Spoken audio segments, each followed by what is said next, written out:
दोस्तों, ज्ञान सागर YouTube channel पर आप सभी का स्वागत है। आप भी अपनी हाथ की रेखाएं बड़ी आसानी से देख सकते हैं इस वीडियो देखने के बाद। तो दोस्तों, सबसे पहले हम बात करेंगे जीवन रेखा की, फिर मस्तिष्क रेखा की, फिर हृदय रेखा की। और हृदय रेखा किस तरीके से काम करती है यह भी जानेंगे। और हमारे हाथ में भाग्य रेखा कहाँ पर होती है और क्या फंक्शन होता है यह भी जानेंगे। और ये भी जानेंगे सूर्य रेखा कहाँ होती है और इसका क्या फंक्शन होता है, यह कहाँ पर देखने को मिलती है, यह भी इसी वीडियो में जानेंगे। और हम विवाह रेखा के बारे में भी जानेंगे, यह रेखा कहाँ पर होती है, उसका क्या मतलब होता है और किस उम्र में हमारा विवाह होगा उसका भी कैलकुलेट करना सीखेंगे। और हमारे हाथ में यात्रा रेखाएं कहाँ पर होती हैं, क्योंकि बहुत सारे लोग बाहर जाना चाहते हैं, यात्राएं करना चाहती हैं, विदेश जाना चाहते हैं, इसलिए इसके बारे में भी इसी वीडियो में पूरा बताएंगे। और हमारे हाथ में व्यवसाय रेखाएं कहाँ पर होती हैं या स्वास्थ्य रेखाएं कहाँ पर होती हैं, ये दोनों भी जानेंगे हम इसी वीडियो के माध्यम से, क्योंकि बहुत से लोग व्यवसाय करना चाहते हैं।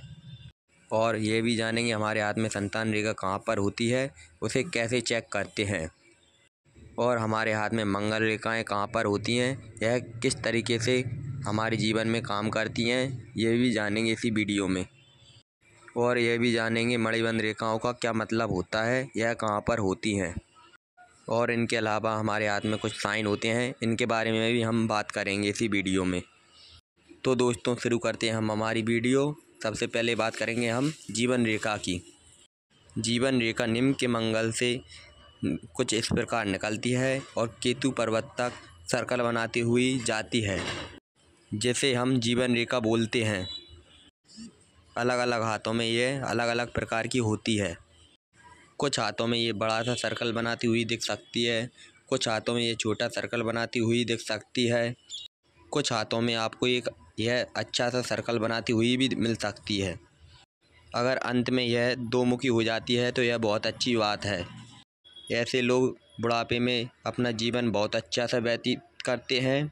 और कभी कभी यह कर्म भूमि जो है यह अपने जन्म स्थान से दूर बनाते हैं। कभी कभी यह दो मुखी अंदर की तरफ भी कर बना सकती है। तो दोस्तों, जीवन रेखा पे कुछ ऊर्ध्वगामी रेखाएं कुछ छोटी छोटी इस प्रकार से देखने को मिलें तो यह बहुत ही शुभ संकेत है। और अगर आपको यह छोटा सा टेंगर बना हुआ दिखे तो यह बहुत ही शुभ संकेत कहलाता है। इससे नौकरी में प्रमोशन या बिजनेस में बढ़ोतरी या कुछ यात्राओं करने में कुछ फ़ायदा हो, इस प्रकार देखने को मिल सकता है। या सही समय पर एक अच्छी जॉब मिल जाना, यह ऊर्ध्वगामी रेखाओं की विशेषता कहलाती है। यह ट्रायंगल आपकी जीवन की उन्नति को दिखाते हैं। चलिए दोस्तों, अब हम बात करते हैं अगली रेखा की, जिसे हम मस्तिष्क रेखा बोलते हैं।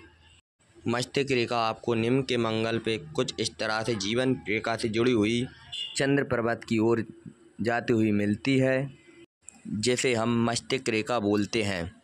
मस्तिष्क रेखा ज़्यादातर हाथों में जीवन रेखा से जुड़ी हुई मिलती है। मस्तिष्क रेखा को माता की रेखा भी कहा जाता है और जीवन रेखा भी कहा जाता है। और जीवन रेखा को पिता की रेखा कहा जाता है।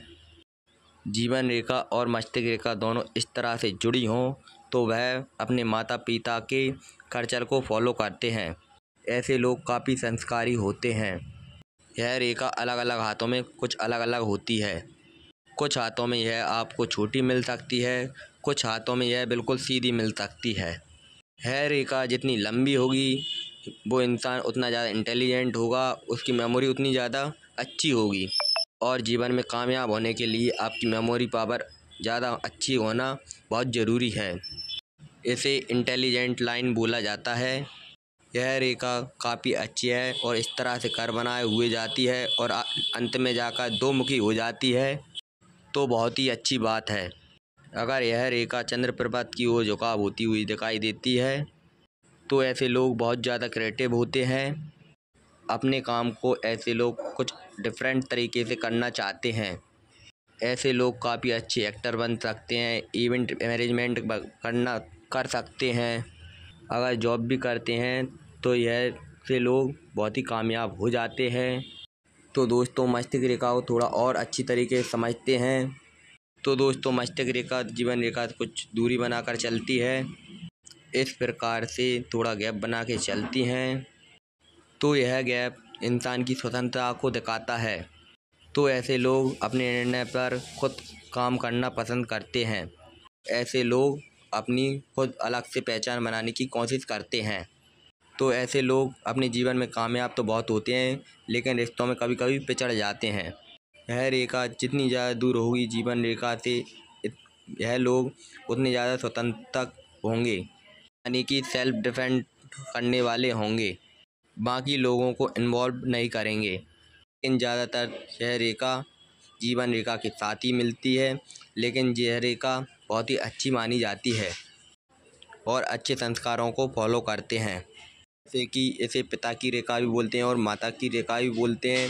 तो माता पिता से जैसे मिले संस्कारों को फॉलो करती है ये रेखा, चाहे वह किसी भी धर्म में हो। तो चलिए दोस्तों हम बात करते हैं अगली रेखा की, जिसे हम हृदय रेखा बोलते हैं। यह रेखा लिटिल फिंगर यानी कि कनिष्का उंगली है, उसके नीचे से निकलती है और बृहस्पति पर्वत पर आती है और अच्छा सा कर बनाते हुए आ रही है। तो ऐसे लोग दिल के बहुत अच्छे इंसान होते हैं। यह जो हृदय रेखा होती है, इसका सीधे भावनाओं से संबंध होता है। यह रेखा जितनी साफ और स्पष्ट होगी और अच्छा सा कर बनाते हुए बृहस्पति पर्वत पर जा रही होती है, तो ऐसे लोग भरोसेमंद होते हैं और दूसरे लोग इन पर भी भरोसा कर सकते हैं। ऐसे लोगों का जो व्यवहार होता है वह भी बहुत ही अच्छा होता है, लविंग होता है, केयरिंग होता है। हृदय रेखा जितनी अच्छी होगी, ऐसे लोग अपने जीवन में फ्रेंड बनाना बहुत पसंद करते हैं और इनके फ्रेंड इनके ऊपर विश्वास भी बहुत करते हैं। ऐसे लोग दिल के बहुत साफ होते हैं, तो उन्हें हर कोई पसंद करता है। यह रेखा एक अच्छा सा कर बनाती हुई बृहस्पति पर्वत पर जा रही है, तो इनका जीवन साथी भी बहुत अच्छा होता है।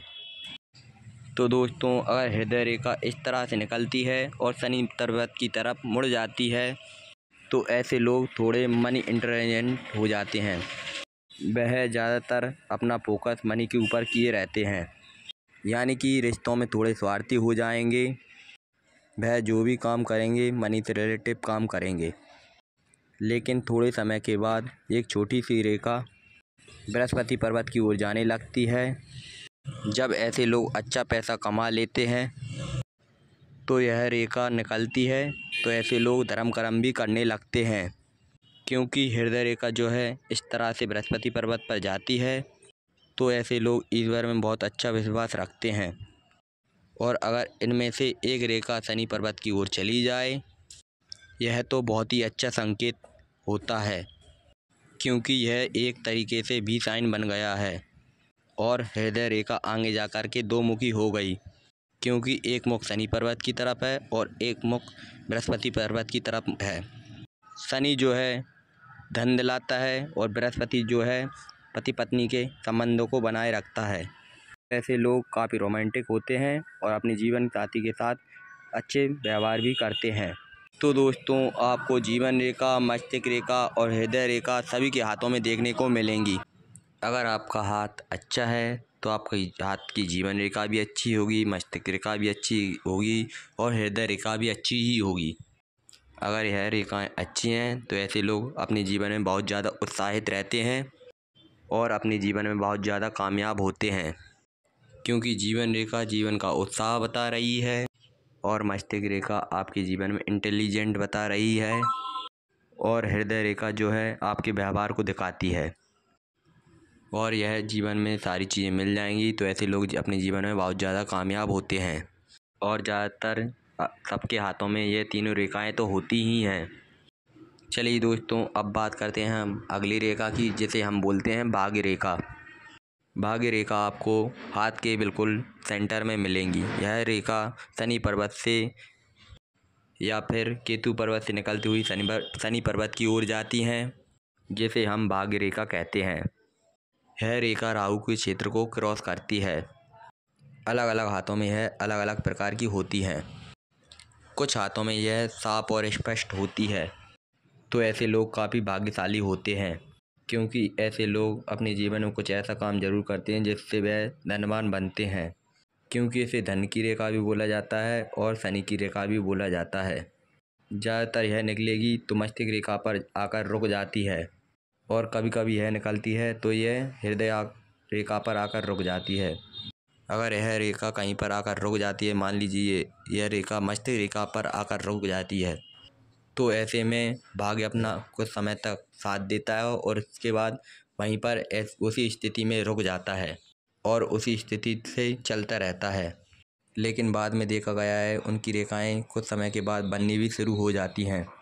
तो हाथ की रेखाएं कुछ बदलती भी रहती हैं। रेखा जो है नहीं बदलेगी, मस्तिष्क रेखा जो है वो भी नहीं बदलेगी और हृदय रेखा भी नहीं बदलेगी। भाग्य रेखा कभी कभी छोटी होगी तो वह बड़ी होना भी शुरू हो जाएगी।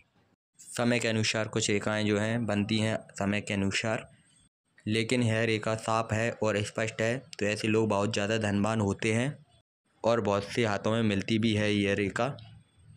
लेकिन कुछ हाथों में यह टुकड़ों में जाकर मिलती है, लेकिन यह रेखा टुकड़ों में जाकर मिले तो भाग साथ देता है, लेकिन कर्म करना पड़ता है और जीवन में थोड़े बहुत उतार चढ़ाव भी आते हैं। लेकिन ऐसे लोग अपने संघर्ष से उन उतार चढ़ावों को कंप्लीट कर लेते हैं और भाग्य रेखा हमें भाग्यशाली बनाती है। और राहु केतु को पर्वत को क्रॉस करती हुई यह रेखा केतु पर्वत की ओर आती है या फिर शनि पर्वत की ओर जाती है, जिसे हम भाग्य रेखा कहते हैं। कुछ हाथों में आपको भाग्य रेखा देखने को ही नहीं मिलेगी तो घबराना नहीं, क्योंकि ऐसे लोग ज़्यादातर नौकरी करना पसंद करते हैं। बहुत ही कम हाथ होते हैं जिनके हाथों में भाग्य रेखा देखने को नहीं मिलती, लेकिन काफ़ी ज़्यादा हाथों में यह रेखा देखने को मिलती है। यह रेखा कभी कभी जीवन रेखा से भी निकलती हुई जाती है। अगर जीवन रेखा से निकल रही है तो ऐसे लोग कर्म करने से नहीं डरते। ज़्यादातर हाथों में आपको यह रेखा छोटी या बड़ी देखने को मिल ही जाएगी। चलिए दोस्तों, हम बात करते हैं सूर्य रेखा की। यह रेखा आपको अनामिका उंगली के नीचे मिल जाती है। यहाँ पर आपको एक सीधी रेखा देखने को मिलेगी जिसे हम सूर्य रेखा कहते हैं। इसे सफलता की रेखा भी कहा जाता है, इसे सक्सेस लाइन भी बोलते हैं। तो दोस्तों, यह रेखा जितनी ज़्यादा साफ और स्पष्ट होगी, ऐसे लोगों के अंदर बहुत ज़्यादा आत्मविश्वास होता है और ऐसे लोग साहसी भी बहुत ज़्यादा होते हैं।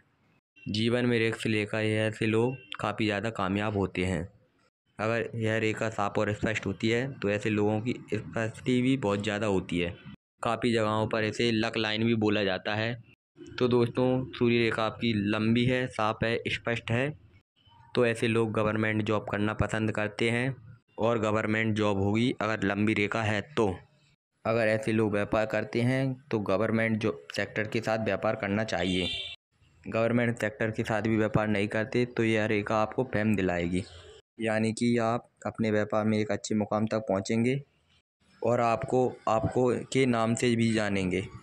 चलिए दोस्तों, हम अगली रेखा के बारे में बात करते हैं जिसे हम विवाह रेखा बोलते हैं। विवाह रेखा आपको अनामिका में उंगली और हृदय रेखा के बीच में देखने को मिलेगी। इस तरीके से देखने को मिलेगी जिसे हम विवाह रेखा बोलते हैं। प्रेम की रेखा भी बोला जाता है और स्नेह की रेखा भी बोला जाता है। अगर आपको यहाँ पर यह रेखा देखने को मिलती है तो इसे मानते हैं हम 0 साल, और यहाँ पर देखने को मिलती है तो इसे हम मानते हैं 50 साल। अगर यह रेखा 20 सेंटर में है तो आपकी विवाह 25 साल की उम्र में होगा। अगर यह रेखा कनिष्ठा उंगली के ऊपर खिसकेगी तो विवाह में विलम्ब होता है।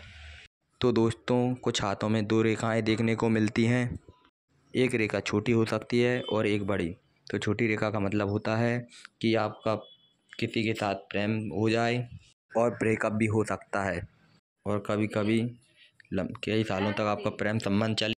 और आपने अभी तक हमारे चैनल को सब्सक्राइब नहीं किया है तो जल्दी जाकर सब्सक्राइब करें और बेल आइकन बटन को दबा लें, जिससे कि आगे की वीडियो आपके पास सबसे पहले पहुंचे। और आगे की वीडियो देखने के लिए